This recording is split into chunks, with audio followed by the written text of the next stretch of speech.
نباشین. سلامت باشی برادر. شما بزرگ شده ایران هستین. ها ایران دوست نداره ایران بمونه. ایران خیلی ما را اذیت کرده. ما دست ایران خیلی جگر خونید.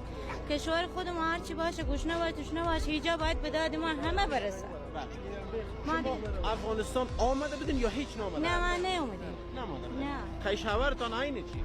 هیچی. هر دوی شما بزرگ شده ایران. ما اوجا ازدواج کردیم اومدیم. حقنامه همه چی داریم.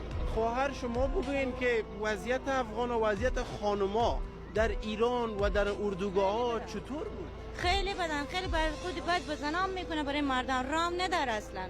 پاش میدلم خیلی توی هفته های سر خونه ما اوجا مونده معرفت کده اومده اینجا. چی چیزایتان مانده اونجا؟ چقدر سرمایه؟ دیگه همه چی مونده. ما بخیر یه لباس برآوردی چی نآوردی؟ کل زندگیتان هم ها موندن. از مزار هستن شما؟ ها ما مزار شریف. شما میفهمین که از کجای مزار؟ نه فامیلار زنگ میزنی پیدا میکنی. نمیفهمین که از کجای مزار هستن. خب تشکر خواهر. زنده باشین. گفتنی شما برای کسایی که برای خانمایی که خواهرایی که دوست دارن و شوق میکنن که برن ایران چی است؟ نه نرن. نمیخواد که مثلا کشور ما ول کنه و جنگ زده هر چی هست بجنگه کشور خودش آباد کنه. اوجا نمیخواد بره هیچ کی. بله. ما هیچ وقت نمیرم. شما خود دیگه نمیرین؟ نه من توبه کنم نمیرم.